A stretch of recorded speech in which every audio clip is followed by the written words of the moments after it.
રાસાયણિક બંધન અને આણ્વીય રચનાનો ત્રીજો ભાગ જોઈએ। આ ભાગમાં આપણે બુકનો મુદ્દો નંબર 4.1.4 જોઈશું, જેમાં નિયમનિષ્ઠ ભાર મતલબ કે ફોર્મલ ચાર્જ કેવી રીતે ગણવો એની ચર્ચા કરીશું। કાલે આપણે લુઈસ સ્ટ્રક્ચર વિશે વાતો કરી હતી। કેટલાક વિદ્યાર્થીઓએ મને લુઈસ બિંદુ નિરૂપણ કરીને મોકલ્યા પણ ખરા। ઘણા બધાને લુઈસ બિંદુ નિરૂપણમાં તકલીફ પડતી હતી, પણ તકલીફ પડવાનું એક કારણ મેં અહીંયા કને આ બુક જે છે એનું એક પાનું ક્રોપ કરીને મૂક્યું છે, એમાં આપેલું છે તકલીફ પડવાનું કારણ। તો જુઓ શું કહે છે, બહુપરમાણવીય આયનોની બાબતમાં અણુઓના ખરેખર આકાર સામાન્ય રીતે લુઈસ બિંદુ રચનાથી રજૂ કરી શકાતા નથી। ધ્યાન રાખજો મિત્રો, આપણે આ રાસાયણિક બંધન અને આણ્વીય રચનાવાળો પાઠ ભણીએ છીએ કે અણુની રચના કઈ રીતે થાય છે રાસાયણિક બંધનના આધારે। એમાં આ જે કોસેલ લુઈસ અભિગમ છે એ સૌથી પ્રાથમિક અભિગમ છે, એટલે લુઈસથી આપણે બિંદુના આકાર નક્કી નહીં કરી શકીએ। લુઈસ બિંદુ નિરૂપણની ઘણી બધી મર્યાદા છે, લુઈસની અષ્ટક રચના જે છે એની પણ ઘણી બધી મર્યાદા છે। એટલે આગળ આપણે ઘણા બધા આ જ પ્રકારના આણ્વીય રચનાના સિદ્ધાંત જોવાના છે, જેમ કે VSEPR સિદ્ધાંત, valence bond theory, molecular orbital theory, આ બધા જોવાના જ છે। તો એ તમે જેમ જેમ ભણશો ને એમ તમે એના આધારે આ લુઈસના સ્ટ્રક્ચર પણ ઇઝીલી દોરતા થઈ જશો, બરાબર। તો અત્યારે પ્રેક્ટિસ કરો, ના દોરી શકાય એવું નથી, પણ છતાંય ઘણા બધા અપવાદો તમને એની અંદર નડશે। છતાં પણ અમુક સ્ટુડન્ટે જે ગણીને મોકલ્યા હતા એ બહુ સરાહનીય કામ હતું, સરસ રીતે એમને મોકલ્યા હતા, બરાબર। પ્રેક્ટિસ કરતા રહો લુઈસ બિંદુ નિરૂપણની। અને હવે આપણે આજે જોઈએ હવે નિયમનિષ્ઠ ભાર કેવી રીતે ગણાય, લુઈસ બિંદુ નિરૂપણનો નિયમનિષ્ઠ ભાર કેમ નથી કરી શકાતા? તો કે આયનમાં દરેક પરમાણુ નહીં પરંતુ એકંદરે આયન પરનો કુલ વીજભાર ધરાવે છે। ખ્યાલ આવે છે ને, આયનમાં બધા પરમાણુ કોઈ વીજભાર નથી ધરાવતા, પણ આખો આયન કોક કુલ વીજભાર ધરાવે છે। એટલે મેં શું કર્યું, બોક્સ ઉપર માઇનસ વીજભાર લખ્યો। ખ્યાલ આવે છે ને, આ વીજભાર એમ ના કહેવાય કે એન નો છે, ઓ નો છે, આ ઓ નો છે, એ આખાનો છે, પરંતુ પરમાણુ પરનું નિયમનિષ્ઠ ભાર સૂચવવું શક્ય છે। મતલબ કે ઓવરઓલ જે વીજભારનું વિતરણ થશે ફોર્મલ ચાર્જ એ તમે કહે છે કે આના ઉપરથી નક્કી કરી શકો છો કે જેના ઉપરથી આ ટોટલ વીજભાર પછી મળી જાય। તો અહીં આપણે બીજી વાતો નથી કરતા, નિયમનિષ્ઠ ભાર કેવી રીતે ગણવો એનું આ સૂત્ર જોઈ લો। એફસી નિયમનિષ્ઠ ભાર મતલબ ફોર્મલ ચાર્જ, એને આપણે કહીશું FC equal to વીઈ minus એલઈ minus 1/2 BE. મતલબ વીઈ એટલે મુક્ત પરમાણુમાં જે સંયોજકતા ઇલેક્ટ્રોન છે એની સંખ્યા। વીઈ નું ફૂલ ફોર્મ થાય છે વેલેન્સ ઇલેક્ટ્રોન મિત્રો, વેલેન્સ એટલે કે સંયોજકતા કક્ષાના ઇલેક્ટ્રોન। લોનલી ઇલેક્ટ્રોન, લોનલી મતલબ એકલા છે એ, એટલે કે અબંધકારક ઇલેક્ટ્રોન કે જે બંધ બનાવવામાં ભાગ લેતા નથી। અને -1/2 બીઈ, બીઈ મતલબ બોન્ડિંગ ઇલેક્ટ્રોન કે જે બંધ બનાવવામાં ભાગ લે છે, જેને કહેવાય બંધકારક ઇલેક્ટ્રોન, બરાબર। જે બંધ બનાવવામાં ભાગ લે મિત્રો, તો જો આ પીળાથી બતાવે ને મેં લીટીઓ, એ બંધ બનાવવામાં ભાગ લે છે તો એને મિત્રો બંધકારક ઇલેક્ટ્રોન કહેવાય। જ્યારે જે બંધ બનાવવામાં ભાગ નથી લેતા, વાદળી કલરથી ને જે છે ને બાર, એ બંધ બનાવવામાં ભાગ નથી લેતા મિત્રો, તો એને શું કહેવાય, અબંધકારક ઇલેક્ટ્રોન, બરાબર। જેમ કે તમને કોઈ પૂછે NO3 માઇનસમાં બંધકારક ઇલેક્ટ્રોન કેટલા છે, તો તમે શું ગણશો, એક લીટીના 2 ઇલેક્ટ્રોન ગણશો, 2, 4, 6 અને 8। જ્યારે અબંધકારક ઇલેક્ટ્રોન કેટલા છે, તો 2, 2, 4, 2, 6, 2, 8, 2, 10, 12, 14 અને 16। ખબર પડી?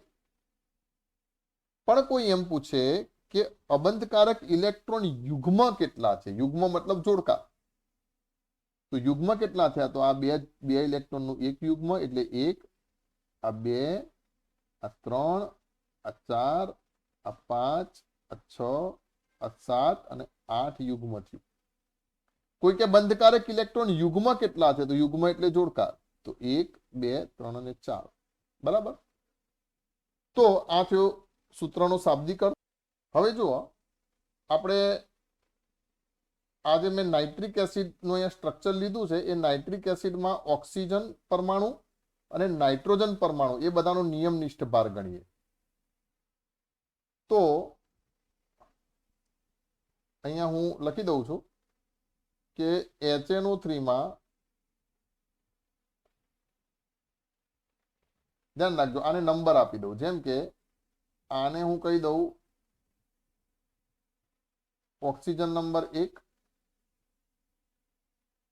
ઓક્સિજન નંબર 2 અને ઓક્સિજન નંબર 3. આ કહી દઉં નાઇટ્રોજન. તો પહેલા હું નિયમનિષ્ઠ ભાર મિત્રો ગણું છું, એન નો નિયમનિષ્ઠ ભાર ગણું છું. તો HNO3 માં એન નો નિયમનિષ્ઠ ભાર,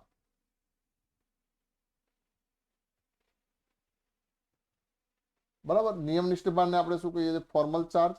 તો અહીંયા હું એક વખત સૂત્ર લખી નાખું કે ફોર્મલ ચાર્જ બરાબર શું થશે? તો મુક્ત પરમાણુમાં સંયોજકતા ઇલેક્ટ્રોન માઇનસ લોનલી એટલે કે અબંધકારક ઇલેક્ટ્રોન અને માઇનસ 1/2 બંધકારક ઇલેક્ટ્રોન એટલે શું કહી દઉં? Be. આવું થશે. હવે આપણે કિંમતો મૂકીએ તો જુઓ, નાઇટ્રોજનની બાહ્યતમ કક્ષામાં કેટલા ઇલેક્ટ્રોન હોય મિત્રો? 5 હોય. તો આમને મૂકી દીધા 5. પછી અહીંયા તમે નાઇટ્રોજનના અબંધકારક ઇલેક્ટ્રોન જુઓ, અહીંયા સ્ટ્રક્ચરમાં એકે નથી. જ્યારે સ્ટ્રક્ચર બને છે ત્યારે અહીંયા કોઈ અબંધકારક મતલબ બંધમાં ભાગ નથી લેતા એવા કોઈ ઇલેક્ટ્રોન નથી. એટલે કેટલા થઈ જશે? 0. માઇનસ 1/2 અને બંધકારક ઇલેક્ટ્રોન જુઓ તો 2, 4, 6 અને 8. 2, 4, 6 અને 8. કેટલા થઈ ગયા? 8. મતલબ 5 - 8 ભાગ્યા 2 એટલે કેટલા થઈ ગયા? 4. તો આનો નિયમનિષ્ઠ ભાર જે છે એ 1 થશે. પણ કેવો 1? પ્લસ કે માઇનસ? તો +1. તો અહીંયા હવે નાઇટ્રોજન ઉપર મારે કેટલો વીજભાર મૂકવો પડે મિત્રો? પ્લસ મૂકવો પડે. ખબર પડી ને વાત? બીજું એક વાત, હવે બીજી વાત જોજો, અહીંયા પ્લસ. હવે હું આનો નિયમનિષ્ઠ ભાર ગણું છું. આ બે ઓક્સિજન મતલબ આ બંને ઓક્સિજન 2, 4, 6, 2, 4, 6, બરાબર. આ બંને ઓક્સિજનનો નિયમનિષ્ઠ ભાર ગણું છું. જોજો, ઓક્સિજન 1 નો ગણું. ચલો પહેલા એના માટે શું વાપરું શબ્દ? તો પહેલા O નો ફોર્મલ ચાર્જ ગણીએ તો બરાબર. હવે જોજો કેટલા થશે? તો પહેલો આ O. તો ઓક્સિજનની બાહ્યતમ કક્ષામાં કેટલા ઇલેક્ટ્રોન મિત્રો?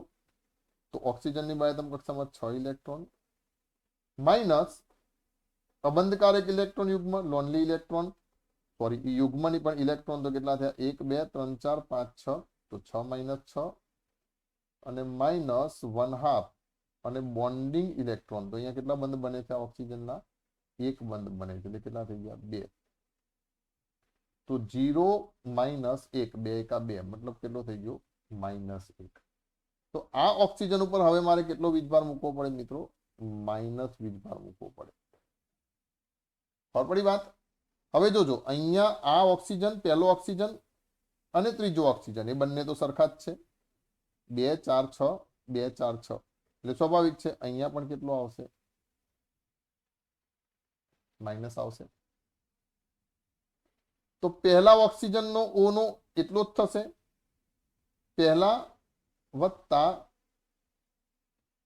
ત્રીજા O નો ફોર્મલ ચાર્જ કેટલો થશે મિત્રો? તો એનો એ જ થશે. હવે અહીંયા જોજો, આનો ગણું છું એટલે કે બીજા O નો નિયમનિષ્ઠ ભાર બરાબર. હવે બીજા O તો ઓક્સિજનની મુક્ત પરમાણુમાં ઓક્સિજનના વેલેન્સ ઇલેક્ટ્રોન કેટલા? સંયોજકતા ઇલેક્ટ્રોન સોરી કેટલા? તો 6. બીજું અહીંયા લોનલી ઇલેક્ટ્રોન મતલબ 2 ને 2 4 છે, જે અબંધકારક છે. તો 6 - 4 અને પાછું બંધકારક કેટલા છે? તો એ પણ 4 છે. એક લીટીના 2 થઈ ગયા ને, તો 2 ને 2 4. તો -1/2 ભાગ્યા કેટલા કરી નાખશું? 4. તો બરાબર આ 6 -4 અને -2 આ 2 દુ 4 થયા ને, તો બરાબર કેટલું થઈ ગયું? 0. મતલબ આ ઓક્સિજન ઉપર કોઈ નિયમનિષ્ઠ ભાર નથી. તો જુઓ હવે આખું આ સ્ટ્રક્ચર જુઓ કેવી રીતે બન્યું.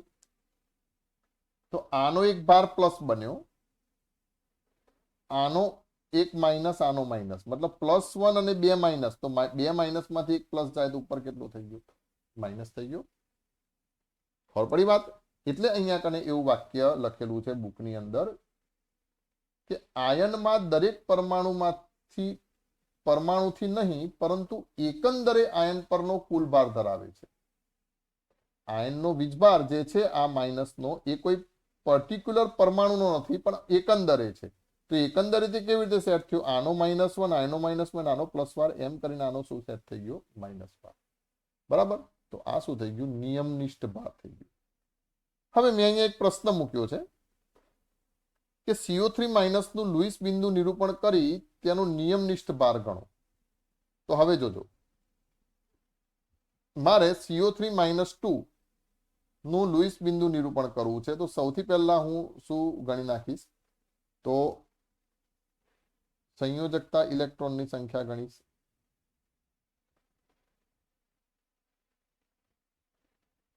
તો 1 કાર્બન વત્તા 3 ઓક્સિજન અને વત્તા -2 ના 2 ઇલેક્ટ્રોન. તો અહીંયા ટોટલ કેટલા થઈ ગયા? તો કાર્બનના સંયોજકતા ઇલેક્ટ્રોન કેટલા મિત્રો? તો 4 વત્તા ઓક્સિજનના કેટલા? તો 6 અને વત્તા અહીંયા કેટલા છે? 2 ઇલેક્ટ્રોન તો છે. તો કેટલા થયા? 6 3 9, 9 ને 2 11. ધ્યાન રાખજો હો. અરે 6 3 9 ની 6 તેરી 18, 18 ને 2 20, 20 ને 4 24. જનરલી બેકી સંખ્યામાં આવે, જનરલી 70% 80% કિસ્સામાં. એટલે એકી આવે તો એક વખત ચેક કરી જોવાનું કે ભૂલ તો નથી કરી ને. ચલો આ 24 થયું.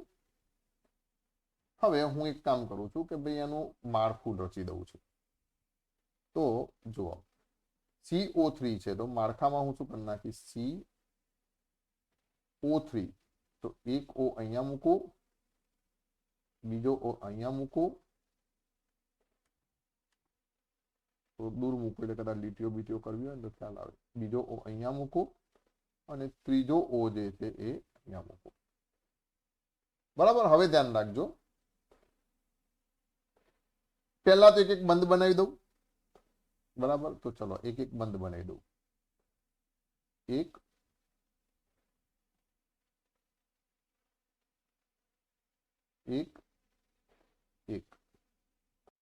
ચલો આ 3 બંધ થયા. હવે અહીંયા હું ઇલેક્ટ્રોન મૂકી દઉં. જેમ કે કાર્બનના કેટલા છે? 4. તો એક અહીંયા ગયો હશે, એક અહીંયા ગયો હશે, એક અહીંયા ગયો હશે. એટલે કાર્બન જોડે હું ખાલી અત્યારે હાલ પૂરતો એક ઇલેક્ટ્રોન મૂકી દઉં. બીજું કાર્બનનો આ રીતે બતાવું છું પીળા રંગથી. હવે ઓક્સિજનના જોજો. તો ઓક્સિજન ઉપર કેટલા? 6 હોય. તો એક અહીંયા ગયો હશે, તો 2 અને 2 4, એક 15 ગયું એટલે 5 અને 6. તો બધા ઓક્સિજન ઉપર હવે હું 5 5 મૂકી દઉં છું. જોજો હો.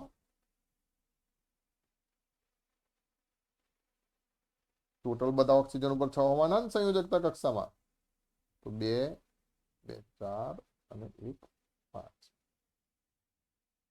ચલો થઈ વાત ક્લિયર. બીજું સ્ટેપ, એક બંધથી અષ્ટક પૂર્ણ નથી થતું. 2 4 5 ને 2 7, 2 4 5 ને 2 7, 2 4 5 ને 2 7. કાર્બન 2 4 6 ને 1 7. એટલે અષ્ટક પૂરું થતું નથી. તો અષ્ટક પૂરું ના થતું હોય તો મારે હવે મિત્રો શું કરવું પડશે? તો બીજો એક બંધ મૂકવો પડશે. તો ચલો હવે હું આ ઓક્સિજનમાં એક બીજો બંધ મૂકું છું. ધ્યાન રાખજો. હવે જો હું બીજો બંધ મૂકું તો 2 4 6 8 કાર્બનની સંયોજકતા તો પૂરી થઈ જાય. મતલબ બીજા બંધમાં એક ઇલેક્ટ્રોન મારે કોનો લઈ લેવો પડશે? આ કાર્બનનો તો પહેલા લઈ લેવો પડે, એટલે માથાકૂટ માટે. તો જો અહીંયા હું કાર્બનનો આ ઇલેક્ટ્રોન લઈ લઉં છું.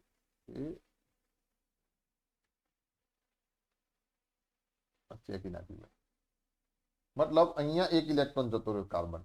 બીજો ઇલેક્ટ્રોન કોનું લઈ લઉં? એક ઓક્સિજનનું લઈ લઉં. લઈ લીધું. હવે ધ્યાન રાખજો આખી વસ્તુ. કાર્બનની સંયોજકતા પૂરી થઈ ગઈ. 1 2 3 4 એટલે 2 4 6 8 થઈ ગયું. ઓક્સિજનની 2 4 6 8 આ ઓક્સિજનની થઈ ગઈ. પણ આ બે ઓક્સિજનમાં નથી થતી. જોજો 2 4 6 ને 1 7, 2 4 6 ને 1 7. પણ આપણે ચિંતા કરવાની જરૂર નથી, આપણા જોડે 2 ઇલેક્ટ્રોન એમને પડ્યા છે CO3-2 ના, ખબર પડી? તો એ જે માઇનસનો ઇલેક્ટ્રોન જે છે એ હવે હું મૂકું છું, પણ તમને કોઈક બીજા કલરથી બતાવું, ચલો લીલા કલરથી.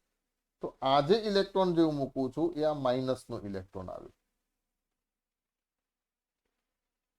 થઈ ક્લિયર વાત?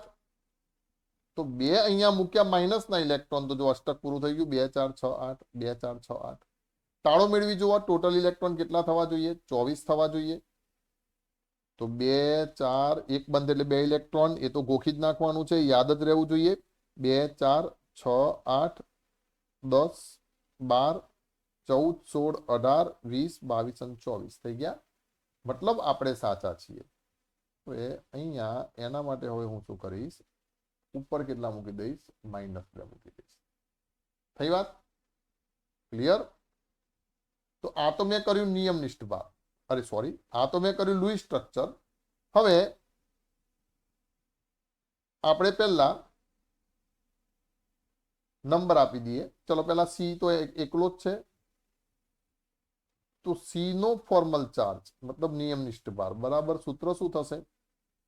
તો પહેલા વેલેન્સ ઇલેક્ટ્રોન માઇનસ લોનલી પેર અને માઇનસ 1/2 બોન્ડ પેર, એટલે કે બંધકારક પેર નહીં, સોરી ઇલેક્ટ્રોન જ લેવાના છે, પેર નથી લેવાની.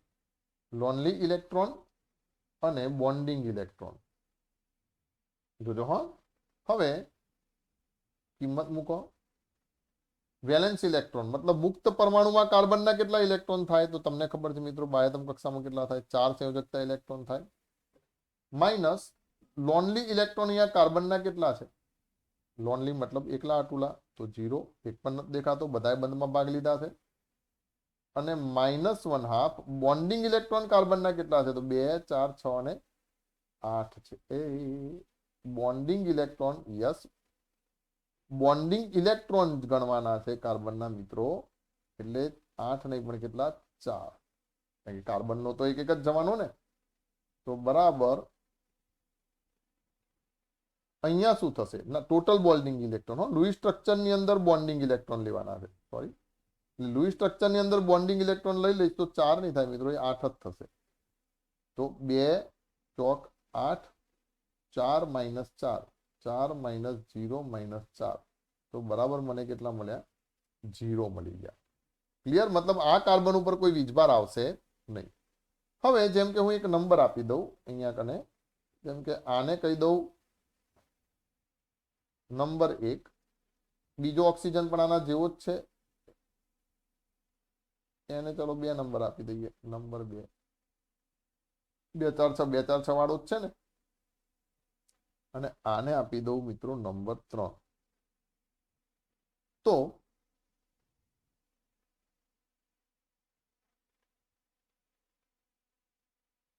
પહેલા અને બીજા ઓક્સિજન માટે શું થશે? સૂત્ર સીધું મૂકી દઉં છું, FC બરાબર વેલેન્સ ઇલેક્ટ્રોન. તો તમને ખબર છે ઓક્સિજનનો વેલેન્સ ઇલેક્ટ્રોન કેટલો થાય, એટલે બંને માટે સરખો જ જવાબ આવશે ને, એટલે પહેલા એકનું ગણું છું. ઓક્સિજનના વેલેન્સ ઇલેક્ટ્રોન કેટલા? તો 6, માઇનસ એના લોનલી ઇલેક્ટ્રોન કેટલા છે? તો 2 2 4 ને 2 6 છે.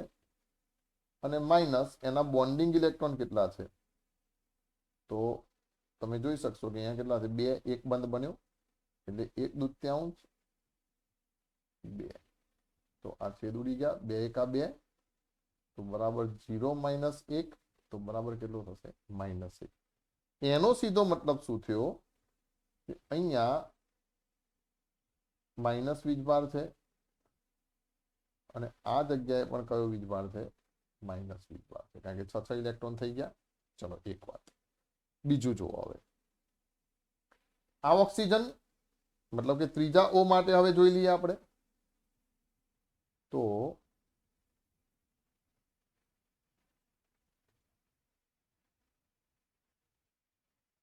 ત્રીજા O માટે, તો ત્રીજા ઓક્સિજન માટે હવે તમે અહીંયા કને એ જ રીતે કિંમત મૂકી દઈએ. તો અહીંયા હું સીધું લખું છું એફસી બરાબર તો સંયોજકતા ઇલેક્ટ્રોન તો 6 થાય માઇનસ આ કેટલા થયા 4 થયા એના જે લોનલી ઇલેક્ટ્રોન છે એટલે 4 અને પાછા -1/2 અને બોન્ડિંગ ઇલેક્ટ્રોન તો કેટલા થયા 2 ને 2 4 થયા પાછા તો આ મૂકી દઈએ 4 છેદ ઉડશે કેટલા 2 દુ 4 તો બરાબર મને કેટલા મળ્યા 6 - 4 - 2 તો બરાબર કેટલા થઈ જશે મિત્રો 0 બરાબર તો અહીંયા કોઈ ભાર આવશે નહીં મતલબ જો અહીંયા 0 ભાર અહીંયા 0 ભાર આ -1 - 1 એટલે ટોટલ કેટલા થઈ ગયા -2 થઈ ગયા તો આ થયો આપણે નિયમનિષ્ઠ ભાર મૂક્યો CO2 આખાનો ગણ્યો જેમાં જુદા જુદા પરમાણુ પર કેટલો વીજભાર આવે છે કેટલો ફોર્મ્યુલા ચાર્જ આવે છે એ આપણે જોયું હવે તમે એક કામ કરજો હું તમને એક ક્વેશ્ચન આપું છું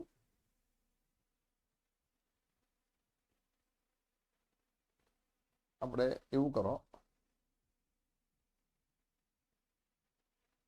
SO4 - 2 નું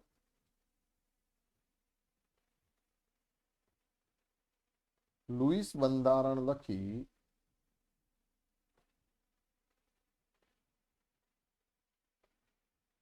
તેમાં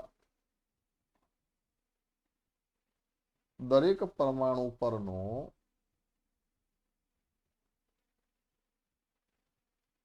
નિયમનિષ્ઠ ભાર ગણો